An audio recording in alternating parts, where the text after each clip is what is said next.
안녕하세요. 켈리의 작은 도서관에 오신 것을 환영합니다. 오늘은 윤성희 작가의 유턴 지점의 보물을 묻다를 소개해 드리겠습니다. 이 이야기에 등장하는 인물들은 모두 각자의 상처를 가지고 있습니다. 어려운 상황에 처한 그들이 만나 서로의 아픈 상처를 다독이고 치유해 가면서 진정 가족 같은 사이가 되어가는 그런 모습을 보여줍니다. 보물지도의 보물보다 더 소중한 보물을 찾은 사람들의 이야기 들어보시죠.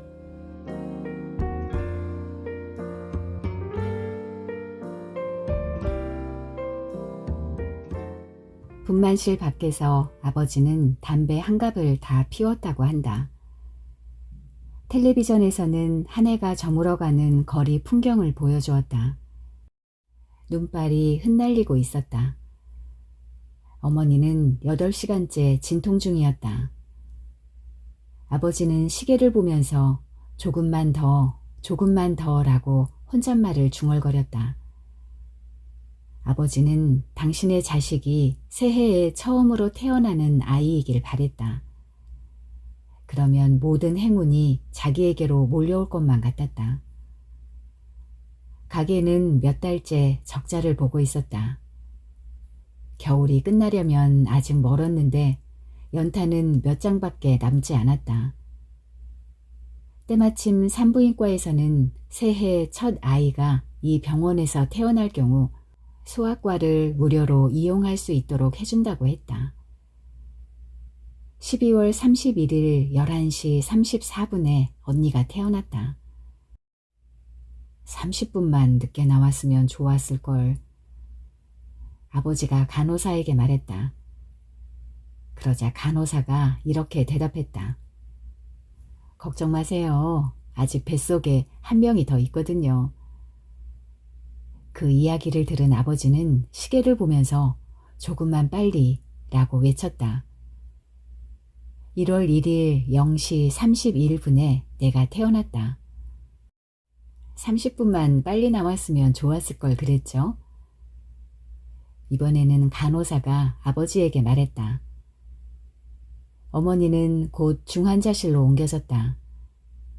아버지는 산소 호흡기를 낀 어머니의 머리맡에 앉아서 어린 시절에 대해 이야기했다. 할아버지는 DC에서 꽤 유명한 나이트클럽의 사장이었다. 할아버지의 교육 철학은 오직 한 가지였다. 강한 정신력. 할아버지는 한때 DC를 떠들썩하게 만든 유도 선수이기도 했다. 아버지는 할아버지의 뜻에 따라 유도, 태권도, 검도를 배웠다. 8달 만에 태어나 온갖 잔병치레를 하며 자라온 아버지에게 운동은 벅찼다. 운동의 강도가 높아지면 높아질수록 아버지는 점점 말더듬이가 되었다. 이상하게도 아버지의 얼굴만 보면 입이 딱 붙어버리는 거야. 그래도 마지막 말은 제대로 했어. 전 이제 집을 나가겠어요. 다시는 돌아오지 않을 거예요. 라고 한 번도 더듬거리지 않고 말했어. 아버지는 어머니의 머리를 쓰다듬으면서 이야기했다. 어머니는 당신이 낳은 2딸을 안아보지 못했다. 장례식이 끝나자 아버지는 언니를 업고 나를 안은 채 고향으로 향했다. 집을 떠난 지 10년 만이었다. 할아버지는 여전히 나이트클럽의 사장이었다. 열심히 일하겠습니다. 이번에도 아버지는 더듬지 않고 말했다. 할아버지는 어린 2 손녀를 양쪽 허벅지에 올려놓았다. 나와 언니는 동시에 똥을 쌌고 동시에 울었다. 아이들의 울음소리를 유난히 싫어했던 할아버지는 사귀던 술집 마담에게 선물하기 위해 사둔 아파트의 열쇠를 아버지에게 주면서 말했다. 나가 살거라. 할아버지는 돌아가시는 그날까지도 나와 언니를 구별하지 못했다. 아버지는 늘 바빴다. 내일 할아버지에게 가서 전날의 영업 실적을 보고해야 했는데 그때마다 망할 자식이라는 욕을 들었다. 배다른 동생들이 각자 딴 주머니를 차는 바람에 나이트클럽의 경영은 좀처럼 좋아지지 않았다. 아버지에게는 어머니가 다른 동생이 7명이나 있었다. 그중 한 삼촌은 가짜 양주를 제조해서 할아버지의 나이트클럽에 팔아넘겼고 또 다른 삼촌은 질 나쁜 안주를 팔아 원가의 5배도 넘는 폭리를 취하고 있었다. 나이트클럽에 출연하는 가수들을 소개하는 조건으로 커미션을 받는 삼촌도 있었다. 아버지는 누가 뭐라고 해도 자신이 큰형이라는 사실을 잊지 않으려 했다. 하지만 삼촌들은 그 문제에 관심조차 없었다. 제각각 어머니가 다른 그들은 어떤 의미에서 모두 큰형이었다. 우리를 키운 것은 누룽지 할머니였다. 원래는 옆집에 살던 할머니였는데 누룽지를 너무도 좋아해서 언니가 붙여준 별명이었다. 할머니의 큰아들은 수십억의 빚을 갚지 못하고 야반 도주를 했다. 그날 할머니는 동네 친구들과 꽃구경을 갔었다. 할머니의 가방에는 손자에게 주려고 산 바나나가 들어있었다. 할머니는 자신이 살던 집 대신 우리 집 초인종을 눌렀다. 그리고 손자에게 먹이려던 바나나를 우리에게 먹였다. 누룽지 할머니는 자주 졸았다. 밥을 먹다가도 졸고 텔레비전을 보다가도 졸고 심지어는 화장실에서 용변을 보다가도 졸았다. 그래서 우리는 조용히 노는 법을 배워야 했다. 요란한 소리가 나는 장난감은 버렸다. 나에게는 언니가, 언니에게는 내가 장난감이었다. 사람들이 누가 언니니? 하고 물으면 우리는 저요 하고 동시에 대답했다. 그럼 누가 동생이니? 하고 물으면 얘요 하고 서로 상대방을 손가락으로 가리켰다. 언니가 걸으면 나는 그 뒤에 서서 언니의 걸음걸이를 흉내냈다. 내가 그림을 그리고 있으면 언니가 내 옆에 앉아서 내가 그린 그림과 똑같은 그림을 그렸다. 우리는 이 놀이를 그림자 놀이라고 불렀다. 누룽지 할머니는 우리에게 설탕을 바른 누룽지를 쥐어주면서 말했다. 헷갈려 죽겠다. 헷갈려 죽겠어. 누룽지 할머니는 우리의 얼굴을 쓰다듬으면서 당신의 손자 이름을 중얼거렸다. 헷갈린다는 말을 너무 자주 하더니 결국 머릿속에 들어있는 기억들이 뒤엉키기 시작한 모양이었다. 우리는 할머니 앞에서는 더 이상 장난을 치지 않았다. 하지만 할머니의 실수는 줄어들지 않았다. 누룽지에 설탕 대신 소금을 바르거나 국에 간장 대신 식초를 넣었다. 할머니가 한 음식이 맛이 없어지자 우리는 밥 대신 우유를 먹었다. 하루에 1리터씩 마셨더니 키가 쑥쑥 자랐다. 거실에는 커다란 카펫이 깔려 있었다. 카펫에는 동그라미, 네모, 세모의 도형들이 그려져 있었다. 카펫 위를 걸을 때는 우리만의 규칙이 있었다. 언니는 붉은색을 밟으면 안 되고 나는 초록색을 밟으면 안 된다는 규칙이었다. 붉은색 또는 초록색을 피해 카펫을 밟는 것은 어려운 일이었다. 까치발을 하고 카펫 위를 걷다 보면 자기도 모르게 자꾸 몸이 기우뚱거렸다. 놀이의 규칙을 모르던 아버지가 우리를 한의원에 데리고 가서 애들이 똑바로 걷질 못해요. 혹시 빈혈이 있나요? 하고 묻기도 했다. 우리는 벽 가운데에 선을 긋고 양쪽에 스티커를 붙였다. 언니가 붉은색을 밟게 되면 내 쪽에 스티커를 붙였고 내가 초록색을 밟게 되면 언니 쪽에 스티커를 붙였다. 우리가 10살이 되면 그때 더 많은 스티커를 가진 사람이 언니가 되기로 했다. 사람들이 스티커에 대해 물어보면 우리는 이렇게 대답했다. 착한 일을 할 때마다 하나씩 붙이는 거예요. 그러면 어른들은 엄마도 없는데 참 잘 컸네 하고 우리의 머리를 쓰다듬었다. 한 번은 내가 담벼락 밑에 나 있는 민들레를 밟았을 때 언니가 다가와서 내 등을 툭 치면서 말했다. 스티커 1개. 우리는 짓밟힌 민들레를 보며 웃었다. 그날 이후로 우리는 길을 걸을 때도 이 놀이를 했다. 아버지는 민들레를 밟아 죽인 후에 웃는 우리의 모습에 큰 충격을 받았는지 아동 심리학 박사에게 전화를 걸어 상담을 했다. 결론은 간단했다. 무조건 사랑하세요. 사랑이 부족한 아이들에게 나타나는 현상입니다. 아버지는 어떤 일이 있어도 하루에 한 번씩 우리를 꼭 껴안아 주었다. 버스 정류장 앞에 새로운 보도블록이 깔렸다. 하필이면 붉은색 벽돌이었다. 언니는 그 길을 걸을 때마다 붉은 벽돌을 밟지 않도록 조심했다. 두 팔을 벌리고 보도블록 가장자리를 따라 조심스럽게 걷는 언니는 체조선수 같았다.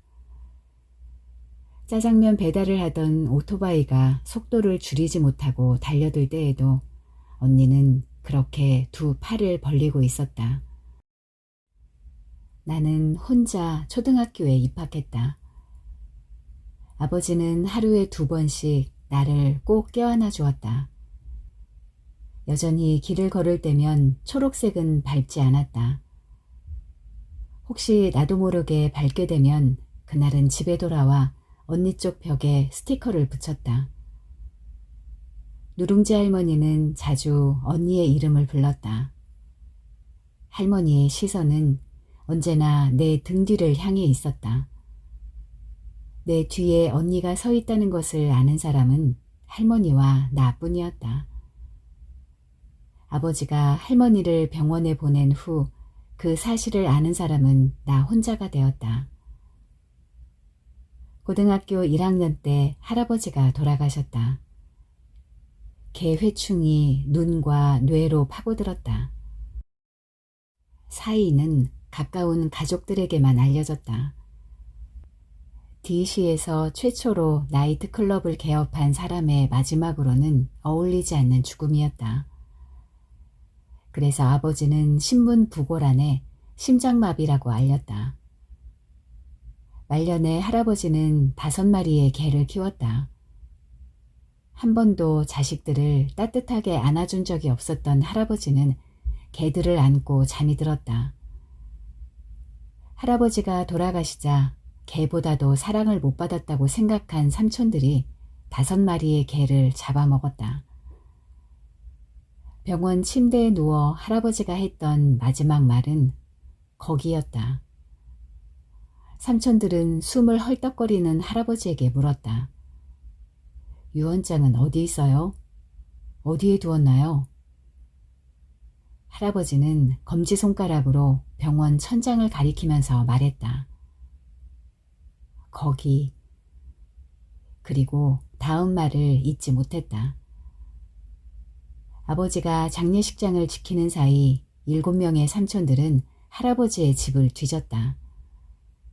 어디에도 유언장은 나오지 않았다. 삼촌들은 서로 소송을 걸었다. 더 이상 아버지를 형이라고 부르는 동생은 없었다. 아버지는 7 동생들을 집으로 불러들였다. 나는 유산 따위에는 아무 관심도 없다. 아버지의 말이 끝나자 삼촌들은 눈동자를 굴려대며 못 믿겠다는 표정을 지었다. 정말이야? 아버지와 몇 달밖에 차이가 나지 않는 첫째 삼촌이 말했다. 정말이야. 하지만 대신 조건이 있다. 내가 재산을 포기하는 조건으로 니들 뺨을 한 대씩 쳐도 되겠냐? 삼촌들은 작은 방으로 가더니 무엇인가를 의논하기 시작했다. 삼촌들은 차례로 서서 오른쪽 뺨을 아버지에게 내밀었다. 아버지는 삼촌들의 뺨을 한 대씩 때렸다. 그날 새벽 아버지는 편지 한 장을 남겨놓고 집을 나갔다. 매달 25일이 되면 돈을 붙이마.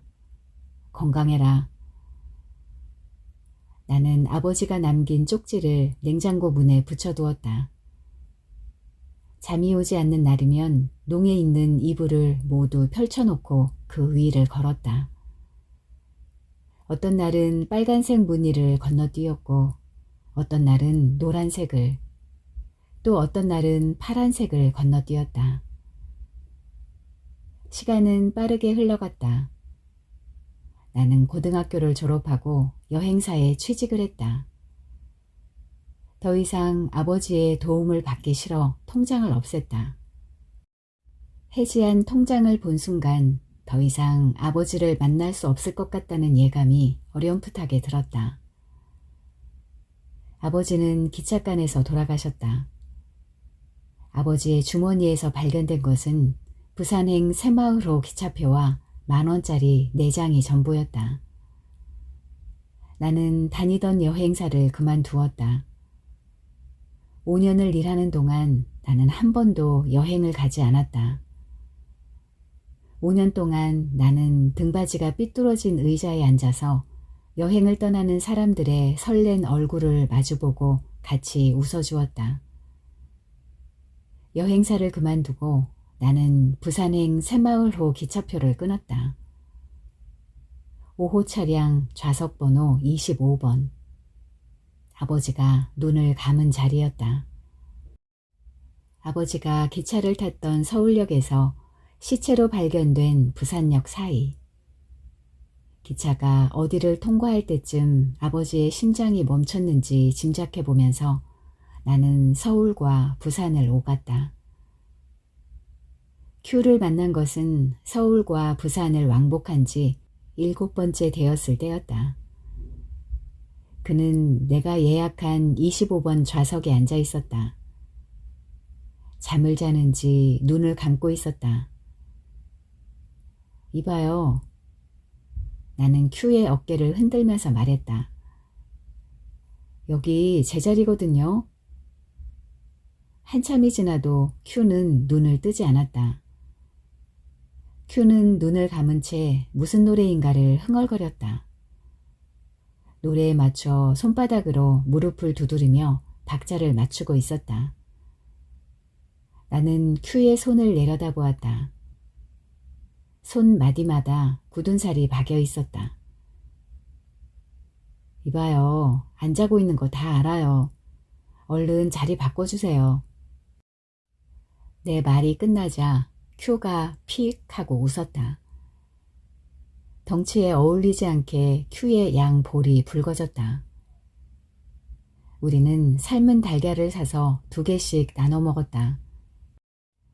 큐는 사이다를 마시고는 트림을 했다. 다른 사람 앞에서 트림을 해본 적이 없다고 내가 말하자 큐는 마시던 사이다를 주면서 말했다. 마셔요. 그리고 한번 해보세요. 나는 사이다를 남김없이 마시고 아주 길게 트림을 했다. 앞자리에 앉은 남자가 뒤돌아보았다. 시원했다. 나는 큐와 친구가 되었다. 큐는 얼마 전까지 지하철 기관사였다. 원래 꿈은 기차를 몰아보는 것이었는데 그 꿈을 이루지 못한 대신 가장 비슷한 일을 찾아냈다. 기차에 치여 한쪽 다리를 잃은 큐의 아버지는 큐가 지하철 운전기사가 되던 날 동네 잔치를 열었다. 동네 사람들은 기차나 지하철이나 마찬가지라며 웃었다. 그날 동네 사람들이 마신 술값은 큐의 한 달 월급보다도 많았다. 지하철을 몰면서 큐는 하루에 껌을 1통이나 씹었다. 좁고 컴컴한 굴 속을 뚫고 지날 때면 심장이 답답하게 죄어왔다. 경기가 나빠지면서 지하철에서 자살하는 사람들이 많아졌다. 지하철을 몰기 시작한 지 1년 정도 지났을 때 한 여자가 큐의 열차로 뛰어들었다. 하늘색 블라우스에 검은색 치마를 입은 여자였다고 한다. 여자가 열차로 뛰어들기 직전 큐는 여자와 눈이 마주쳤다. 평생 잊을 수 없을 거예요. 그 눈을. 지금도 눈만 감으면 그 여자의 눈이 선명하게 보이는 것 같아. 그렇게 말할 때 큐의 눈동자가 얼마나 불안하게 흔들렸는지 나도 모르게 큐의 손을 잡아주었다. 그날 나는 큐를 따라 내렸다. 짐은 없어요? 큐의 말에 나는 손바닥을 위로 향하게 하고는 웃었다. 아무것도 없어요. 순간 D시에 있는 집 현관문을 잠그지 않은 게 생각났다. 도둑이 들어봤자 별로 훔쳐갈 것도 없었다. 물건들은 몇 달쯤 나를 기다리다가 결국 지쳐서 스스로 색이 바랄 것이다. 큐는 나를 중국집에 주방 보조로 취직시켜 주었다. 사촌형이 외국으로 가면서 자신에게 맡긴 가게라고 큐는 말했다. 나는 눈물을 잘 흘리지 않는 편이라서 양파를 깔 때도 괜찮았다. 15살 때부터 중국집에서 일했다는 주방장은 양파를 깔 때면 어린아이처럼 눈물을 흘렸다. 영업이 끝나면 우리는 주방에 앉아서 소주를 반 병씩 마셨다. 안주는 팔다 남은 짬뽕 국물이 전부였다. 큐는 불면증에 시달렸다. 나는 큐에게 충혈된 눈으로 손님들을 쳐다보지 말라고 충고해 주었다. 가뜩이나 없는 손님, 그마저도 도망가겠어요. 그러자 주방장이 나를 째려봤다. 음식이 맛없어서 손님이 없다는 사실은 아는 모양이었다. 비가 오는 날이면 큐는 만두를 만들어 주었다. 큐가 만든 고기만두는 정말 맛있었다. 어린 시절 울보였던 큐는 만두라는 말만 나와도 눈물을 그쳤다고 한다. 정말 맛있어요. 나중에 만두 가게를 차려도 되겠어요. 나는 입천장이 되도록 뜨거운 만두를 한 입에 꿀꺽 삼키면서 말했다. 어머니가 20년 넘게 만들어 주었던 만두에 비하면 아무것도 아니라고 대꾸하며 그가 쓸쓸하게 웃었다. 나는 찜질방에서 지냈다. 한 달치 목욕비를 한꺼번에 끊으면 20%를 할인해 주었다. 매일매일 목욕을 했더니 잠이 잘 왔다. 개인 사물함에 들어가지 못하는 물건들을 보면 아예 욕심이 생기질 않았다. 최신식 가전제품을 보아도 마음이 흔들리지 않았고 예쁜 옷을 보아도 사고 싶다는 생각이 들지 않았다. 목욕을 하고 나오다가 바닥을 닦고 있는 여자의 발을 밟았다. 어머, 미안해요. 여자는 괜찮다는 듯 목례를 하고는 다시 바닥을 닦기 시작했다. 다음 날 나는 수건을 개고 있는 여자의 다리를 깔고 앉았다. 미안해요. 못 봤어요. 나는 다시 한번 사과를 했다. 그 다음 날 나는 목욕탕 문을 열고 나오는 여자와 정면으로 부딪혔다. 여자와 나는 혹이 난 이마를 만지작거리면서 나란히 바닥에 누웠다. 누군가가 수건에 차가운 물을 적셔왔다. 괜찮아요? 여자의 이마에 찬 물수건을 대주면서 내가 말했다. 괜찮아요. 늘 이런 일이 일어나는걸요. 여자가 힘없이 웃었다. 여자의 이름은 W였다. W는 내게 몸에 난 수많은 멍을 보여주었다. 하루에 수십 번은 사람들과 부딪혀요. 가만히 서 있는 내 발을 밟고 나서 사람들은 이렇게 말하죠. 미안합니다. 못 봤어요. 정말 사람들 눈에는 제가 잘 안 보이나 봐요. W의 말처럼 나도 W와 부딪히기 전까지는 그녀의 존재를 느끼지 못했다. 이 사람 언제 여기 있었지? W와 부딪히고 난 뒤에야 그런 생각이 들었다. 학창시절 W의 별명은 유령이었다. 소풍을 가서 담임 선생님이 W를 빼고 인원을 센 적도 있었다. W의 짝은 한 학기가 지나도록 W의 이름을 제대로 외우지 못했다. 한 번은 유리창을 닦다가 2층에서 떨어진 적이 있었는데 그때 반 아이 중 한 명이 유리창을 닦고 있는 W를 보지 못하고 창을 닫았기 때문이다. W와 1년을 넘게 만나오던 남자친구는 헤어지면서 이렇게 말했다고 한다. 난 네가 무서워. 이제 제발 나를 따라다니지 마. W의 어머니는 꽤 유명한 배우였다. 남편의 외도로 무너진 가정을 지키려고 필사적으로 애쓰는 우울증 주부의 역을 해서 사람들의 입에 오르기 시작했다. W는 그녀가 배우가 되기 전에 낳은 아이였다고 한다. 어머니와 외할머니 외에는 아무도 자신의 존재를 모른다며 W가 입꼬리를 비틀면서 웃었다. 아니, 이젠 외할머니가 돌아가셨으니 어머니만 입을 다물면 아무도 내 존재를 모르겠네. W가 혼잣말을 하듯 허공을 보며 중얼거렸다. W와 그 여배우는 얼굴이 전혀 닮지 않았다. 아마 아버지가 못생겼나 보지. 나는 W의 이야기를 들으면서 짐작해보기도 했다. 어머니가 유명해질수록 W는 유령 같은 존재가 되어갔다.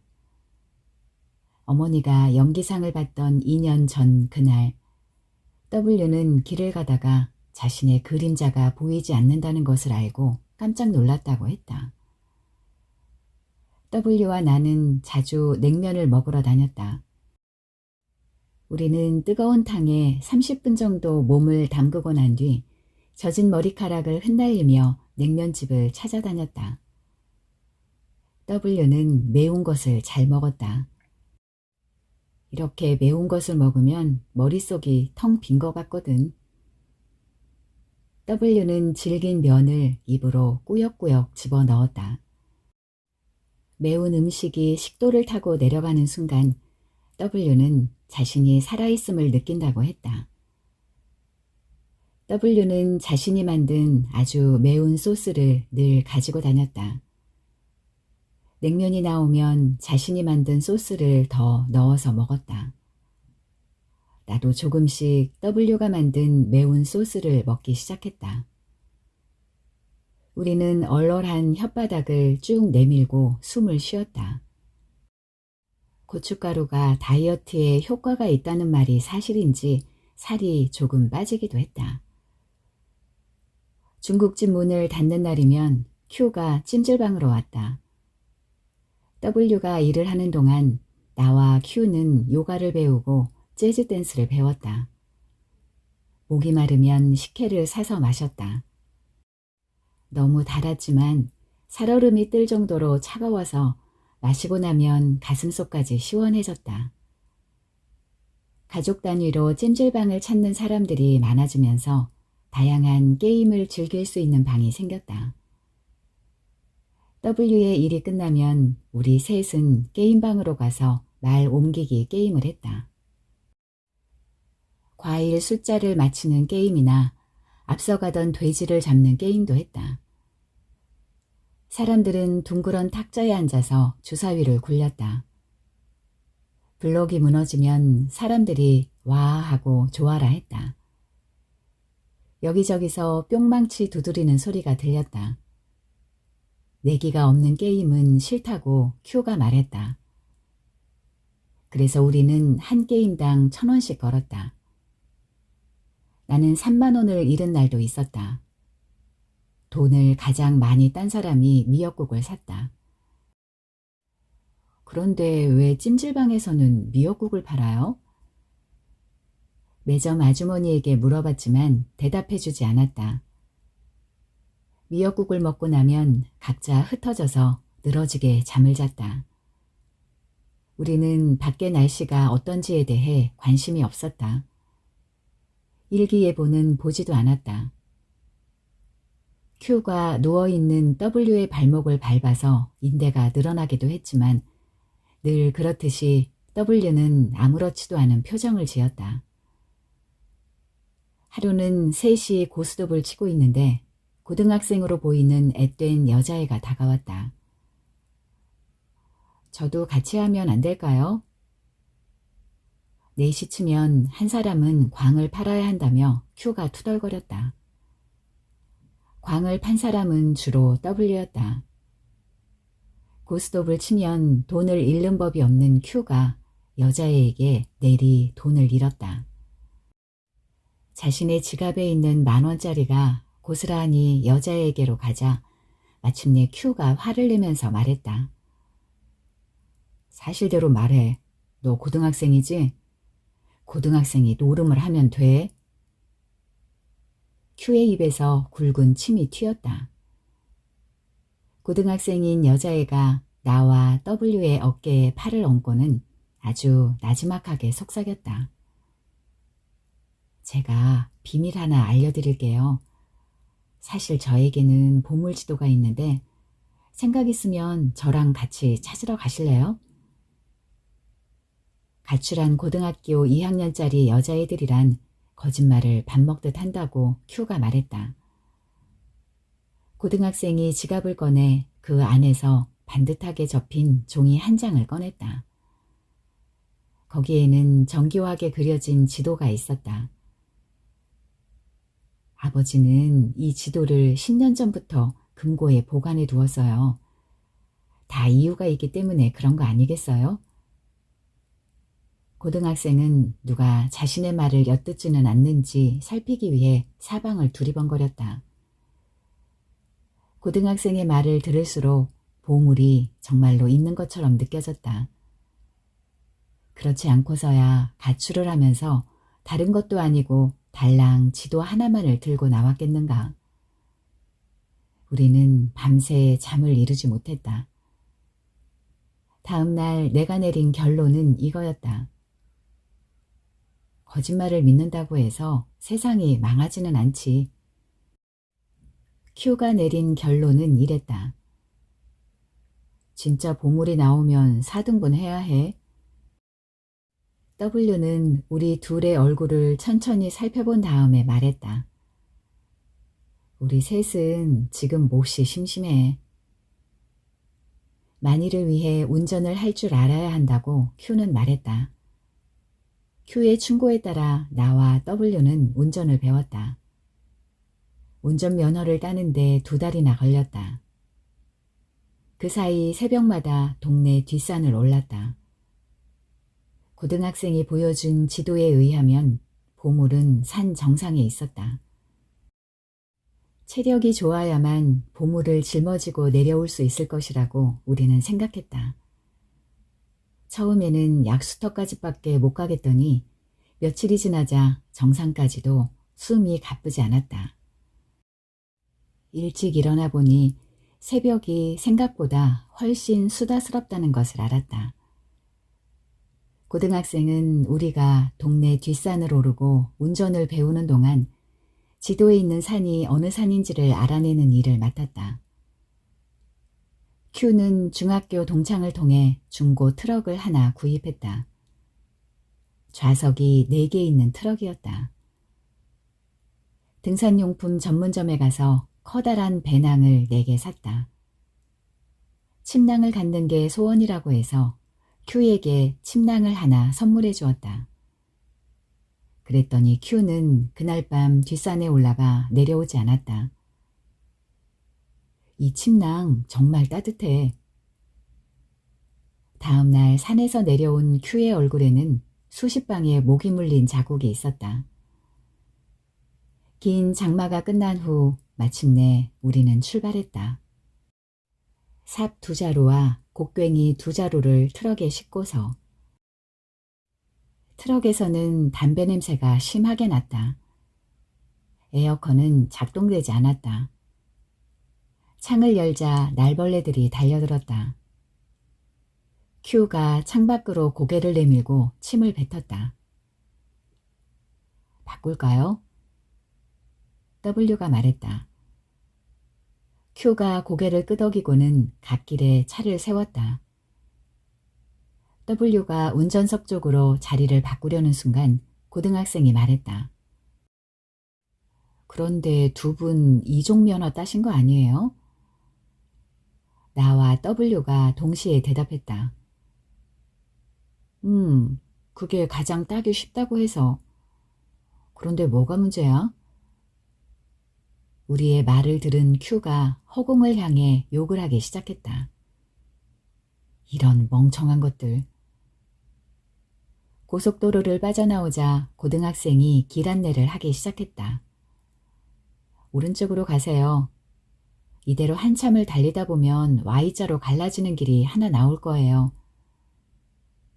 그 말을 듣고 큐는 우회전을 했다.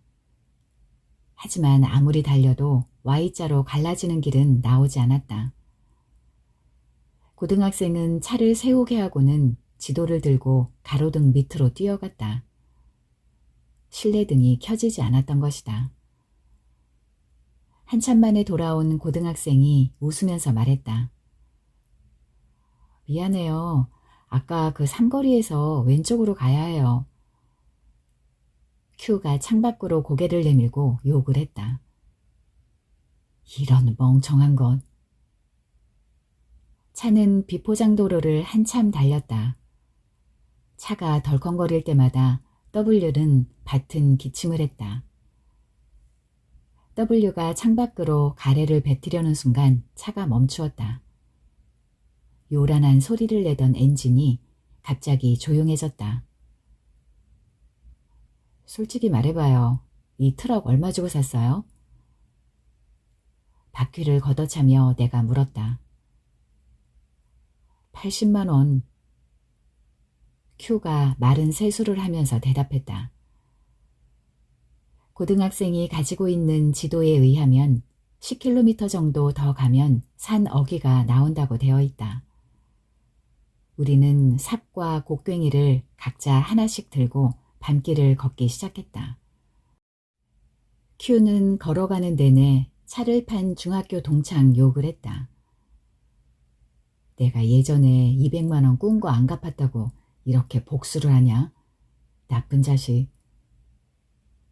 그 말을 들은 우리는 일제히 큐를 욕하기 시작했다. 산속에서 휘파람 소리가 들려왔다. 소름이 돋았다. 새야. 그래 맞아 새야. 언젠가 텔레비전에서 봤어. W가 중얼거렸다.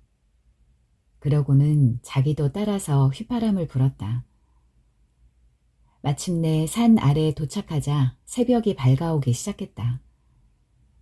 우리는 산봉우리 사이로 뜨는 해를 보면서 기도를 했다. 가슴속에서 붉은 기운이 올라오는 것이 느껴졌다. 내 평생 이렇게 떨리기는 처음이었다. 그때 옆에 서 있던 고등학생이 말했다. 언니, 왜 이렇게 얼굴이 빨개요? 삽과 곡괭이를 낙엽으로 덮어 숨겨두고 가까운 마을로 내려갔다. 일을 하려면 일단은 잘 먹어야 하는 법이니까. 우리는 토종닭이라고 써붙어 있는 식당 문을 두드렸다. 잠옷 차림의 남자가 문을 열었다. 1시간 안에 닭백숙을 해오면 음식값의 2배를 주겠어요. 배가 고프면 신경질을 내는 큐 때문에 우리는 터무니없는 흥정을 해야 했다.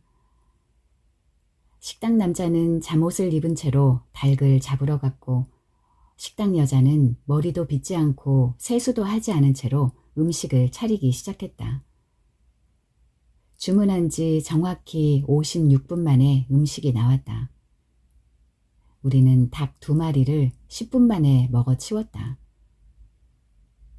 산은 가팔랐다. 곡괭이는 너무 무거웠다.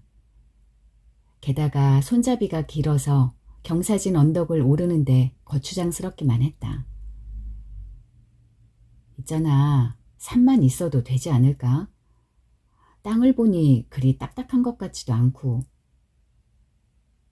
산 중턱에서 곡괭이 2자루를 놓아버렸다. 그래도 혹시 모르니까 곡괭이를 낙엽 아래에 숨겨두었다. 근처에 있는 나무에 붉은 손수건을 묶어 위치를 표시해두었다.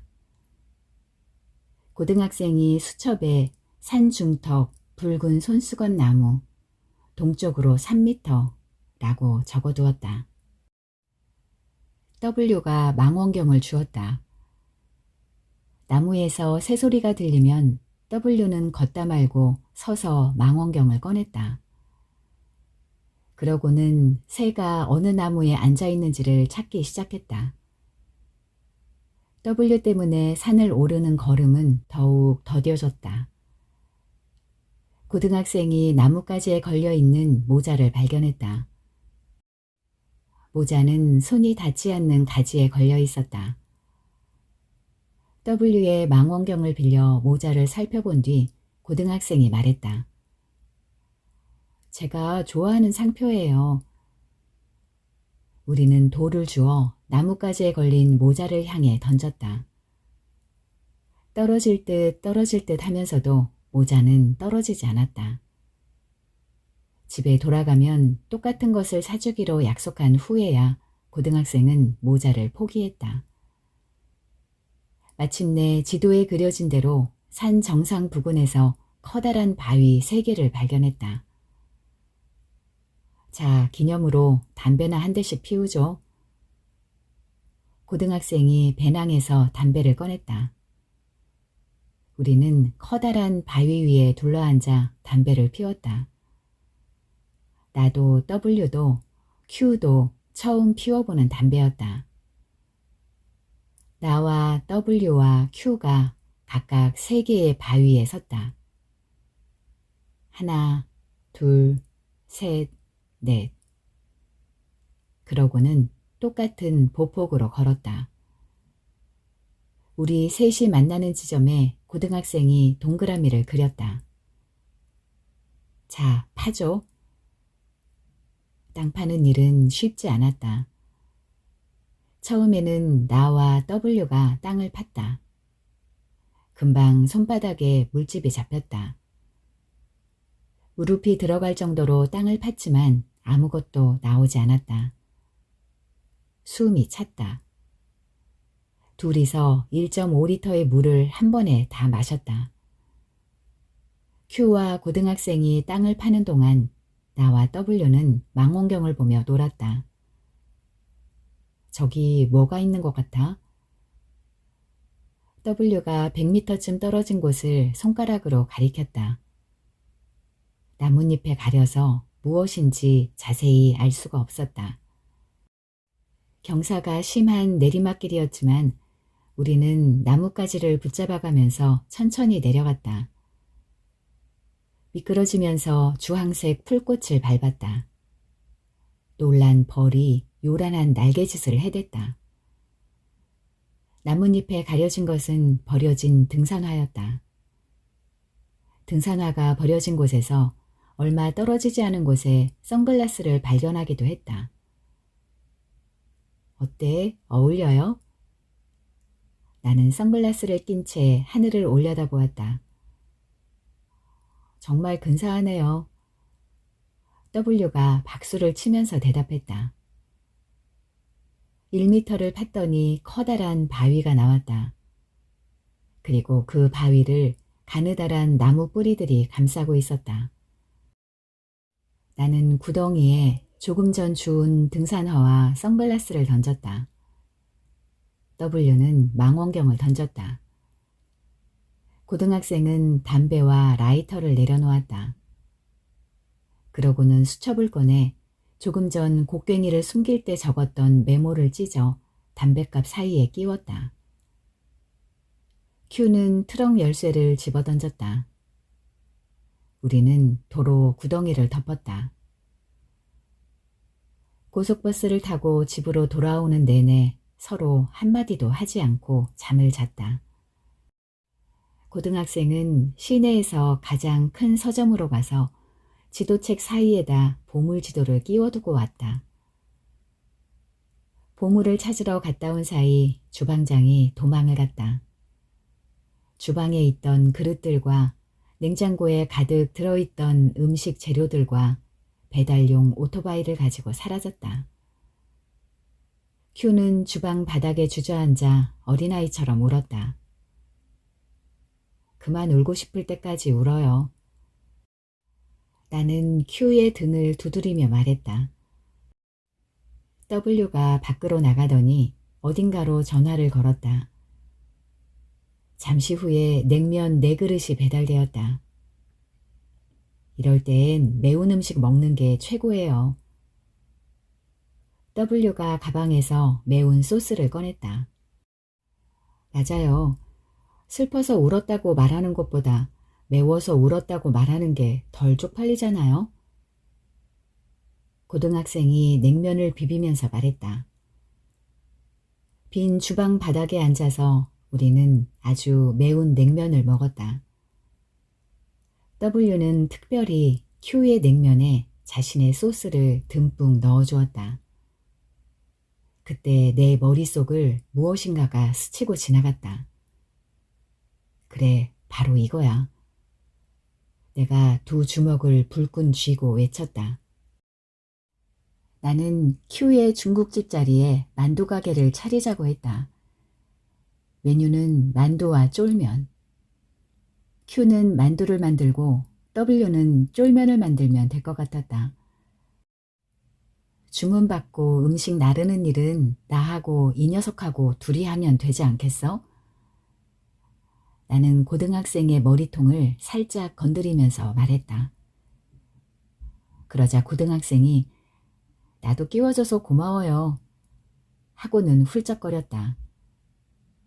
이거 매워서 우는 거예요. 오해하지 마세요. 그렇게 말하고는 입속의 면을 씹지도 않고 삼켰다. 나는 여행사를 다니며 번 돈을 내놓았고 W는 찜질방에서 아르바이트를 해서 번 돈을 내놓았다. 벽을 새로 칠하고 바닥에는 미끄러지지 않는 타일을 깔았다. 금고 바닥에서 유효기간이 지난 복권을 주었다. 넷은 머리를 맞대고 복권을 긁었다. 먼저 당첨금을 확인했다. 10만 원.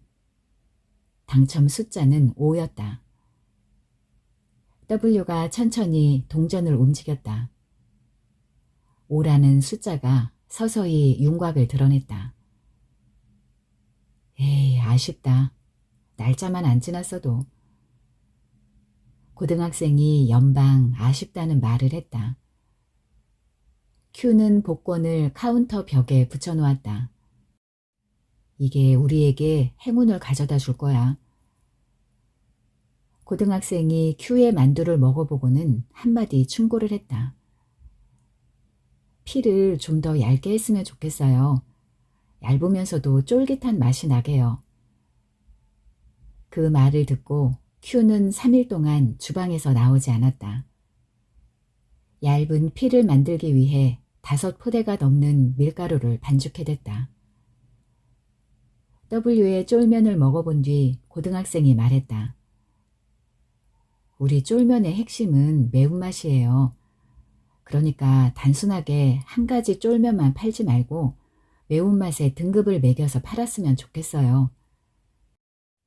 고등학생의 충고에 따라 우리는 쫄면을 4가지로 구분했다. 안 매운 쫄면, 조금 매운 쫄면, 아주 매운 쫄면, 그리고 마지막으로 미친 쫄면. 미친 쫄면이라는 이름은 고등학생이 지었다. 만두를 먹기 위해 사람들이 줄을 섰다. 매운 쫄면을 먹어본 사람들은 한마디씩 했다. 이렇게 매운맛은 처음이에요. 가끔 미친 쫄면을 먹는 사람도 있었다. 미친 쫄면을 2그릇 이상 먹으면 음식값을 받지 않는다는 광고를 했다. 몇 사람이 시도를 했지만 아직까지는 성공한 사람이 없었다. 고등학생은 저녁에 일을 시키지 않았다. 대신 검정고시 학원에 보냈다. 1년 만에 고등과정을 마치더니 그 다음 해에 대학에 입학했다. 날 닮아서 머리가 좋은 거야. 나와 W와 Q가 서로 우겨댔다. 우리 셋은 돈을 모아 대학 등록금을 대주었다. 우리와 비슷한 이름을 내건 만두 가게들이 생겨나기 시작했다. 하지만 맛을 따라오지는 못했다. 고등학생이 대학을 졸업하던 해에 우리의 재산은 작은 아파트 4채와 소형차 4대로 불어났다. 밤이 길게 느껴지는 날이면 나는 차를 몰고 고속도로를 달렸다. 한참을 달리다 마음에 드는 휴게소에 들어가 어묵을 한 그릇 사 먹는 게 유일한 취미였다. 방에 전국 지도를 붙여놓고 붉은색 펜으로 어묵이 맛있는 휴게소에 동그라미를 쳤다. 한 번은 밤길을 달리다가 나도 모르게 고향인 D시에 간 적이 있다. 내가 살던 아파트 베란다에 어린아이의 옷이 걸려 있었다. 나는 불이 켜진 거실을 오랫동안 바라보았다. 문을 열어두고 와서 다행이었다. 집이라는 것은 누구든지 살아줘야 하는 것이니까. 할아버지의 나이트클럽은 없어졌다. 대신 그 자리에 복합 상영관이 들어섰다. 나이트클럽은 언제 없어졌나요?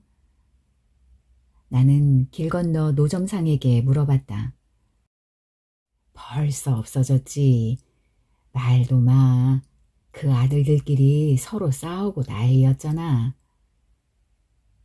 노점상은 묻지도 않은 이야기까지 늘어놓았다. 상속을 가장 적게 받은 삼촌이 나이트클럽에 불을 질렀다. 삼촌들 중 몇 명은 아직까지도 재판 중이었다. 12월 31일 밤, 나는 차를 몰고 영동 고속도로를 달렸다. 고속도로는 일출을 보러 가려는 사람들로 밀렸다. 나는 앞차의 브레이크 등을 바라보며 운전을 했다.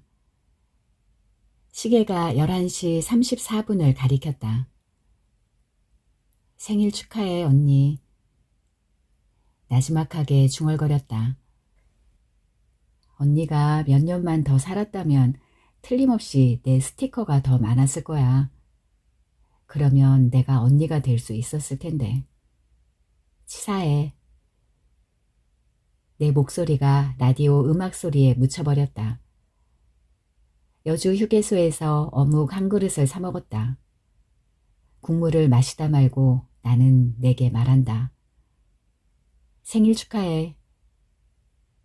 휴게소 벽에 걸려있는 시계가 12시 30분에서 31분으로 넘어가고 있었다. 사람들은 일출을 보러 동해로 향했다. 나는 다음 톨게이트에서 유턴을 한 다음 집으로 돌아왔다. 내일은 서해안 고속도로를 달려볼까? 어느 휴게소의 어묵이 맛있을까? 이런 생각을 하면서